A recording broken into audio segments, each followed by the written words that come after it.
Hello and welcome. आज की इस वीडियो में मैं आपको निफ्टी के इंपॉर्टेंट लेवल्स बताऊंगा। एंड जो अभी ट्यूसडे को गिरावट आई है उसके बाद देखते हैं हम क्या निफ्टी जो अपना की सपोर्ट लेवल है 25,000 का उसको होल्ड करेगा, या जो 200 डे मूविंग एवरेज है उसको होल्ड करता है कि नहीं करता है। एंड देन हम आपको देखेंगे बैंक निफ्टी, और उसके बाद हम देखेंगे मिड कैप में कैसे चल रहे हैं यहाँ, क्योंकि मिड कैप तो उससे भी ज़्यादा, निफ्टी से भी ज़्यादा करेक्ट हुआ था। अगर आप देखेंगे तो निफ्टी भी आपका 1.4 समथिंग परसेंट करेक्ट हुआ था ट्यूसडे को, जो कि बहुत ज़्यादा है। और उसका जो कैंडल बना था वो भी एक बहुत ही बियरिश टाइप का कैंडल है। एंड देन उसने की लेवल होल्ड नहीं करे। अब जो आगे जो इंपॉर्टेंट की लेवल है, क्या निफ्टी उसको होल्ड करेगा, वहाँ से बाउंस बैक करेगा, या फिर और नीचे जाने के लिए निफ्टी तैयार है। इन सब चीज़ों पर बात करेंगे। चलिए अपने चार्ट्स पर चलते हैं और समझते हैं बैंक निफ्टी के बारे में। देन फिर हम बैंक निफ्टी के बारे में समझेंगे और समझेंगे कि मिड कैप में ये जो गिरावट है ये और गहरा सकती है कि नहीं गहरा सकती। चलिए अपने चार्ट्स पर चलते हैं, लेट्स गो। अब हम आ गए हैं बेसिकली अपने चार्ट्स पर। अब चार्ट्स में सबसे पहले मैं आपको दिखाता हूँ जो मैंने लास्ट अभी जो रिसेंट वीडियो डाला था उसमें मैंने आपको क्या इंपॉर्टेंट लेवल बताए थे। तो लास्ट वीडियो में जो मैंने आपको इंपॉर्टेंट लेवल बताए थे वो आपको बताया था मैंने कि ये एक जोन है, इसको निफ्टी एक सपोर्ट की तरह एक्ट करेगा, क्योंकि लास्ट प्रीवियस जो लो बना था वो यहीं पर था। इसको तो निफ्टी ने एक बार में निकाल दिया, एक ही कैंडल में।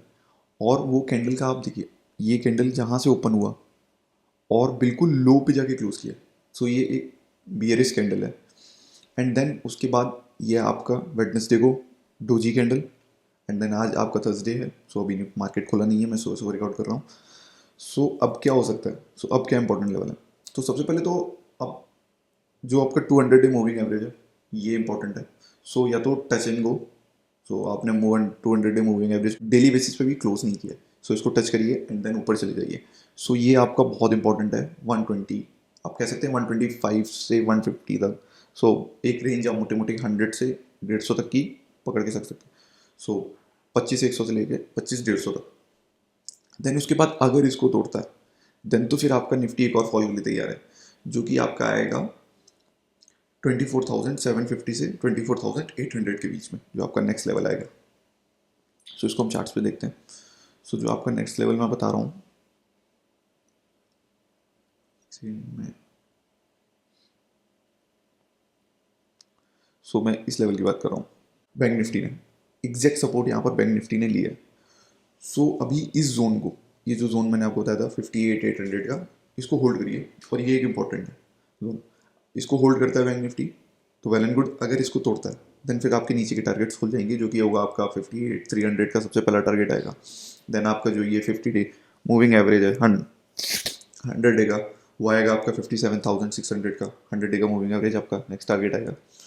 वहाँ तक तो नहीं सोचते हैं, क्योंकि ऑलरेडी काफ़ी ज़्यादा ड्रॉ डाउन्स आ चुके हैं मार्केट में। और FII भी आपके 92% शॉर्ट हैं, तो इतना शॉर्ट लेके वो बजट की तरफ तो नहीं जाएंगे। मैंने ना एक वीडियो अपलोड किया कि FII इंडिया की मार्केट में कब वापस आ सकते हैं, व्हेन दे विल कम। उस वीडियो को वॉच करिए, उसमें आपको बहुत इंपॉर्टेंट नॉलेज मिलेगी। आप उस वीडियो में मैंने आपको बता रखा है कि FII और जो आपका अर्निंग होती है कंपनी की वो कैसे इंटर रिलेट करती है। उस वीडियो को ज़रूर देखिएगा।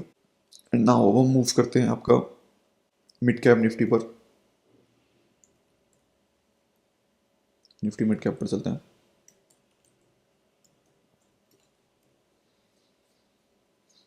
निफ्टी मिड कैप 150 का इंडेक्स है, ये देखिए। ये निफ्टी मिड कैप 150 का जो इंडेक्स है, इसने इसका एक इंपॉर्टेंट सपोर्ट यहाँ पे आता है 20,800। वहीं से इसने रिबाउंड शो किया है। अब ये रिबाउंड आया है आपका निफ्टी की रिबाउंड की वजह से, वरना इसने तो अपना 200 डे का जो मूविंग एवरेज है उसको नीचे क्लोज कर दिया उसके नीचे। नाउ वी सी इसका इंपॉर्टेंट कितना होता है। ये देखिए, ये सपोर्ट लेता है अपने 200 डे मूविंग एवरेज पे। ये वाला सपोर्ट नहीं था, तो यहाँ पे इसने 200 डे मूविंग एवरेज को तोड़ा, तो ये एक बियरिश मोमेंटम में आ गया। एंड उससे पहले भी अगर आप देखेंगे तो ये सपोर्ट लेता रहा है अपने 200 मूविंग एवरेज के आसपास। अगर नहीं लेगा तो फिर ये एक बियरिश मोमेंटम में आ जाएगा। पॉसिबिलिटी है कि अगर निफ्टी रिबाउंड करता है तो ये भी यहाँ से एक रिबाउंड दे देगा। ये टच एंड गो के केस होते हैं कि निफ्टी ने टच किया अपना 200 डे मूविंग एवरेज, वहाँ से बाइंग आई एंड दो ऊपर की तरफ गया। अभी काफ़ी सारे इवेंट भी लाइन अप हैं। EU और इंडिया की ट्रेड डील हो रही है, उसके बाद बजट है आपका। सो इतना ऑप्टिमिस्टिक और इतना ज़्यादा बेच कर तो नहीं जाने वाला कोई भी, ओवर सेलिंग नहीं होने वाली है।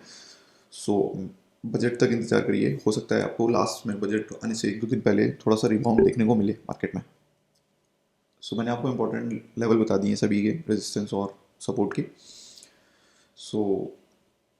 फॉलो करिए इन लेवल्स को और बने रहिए मार्केट में। Okay bye, thank you for watching.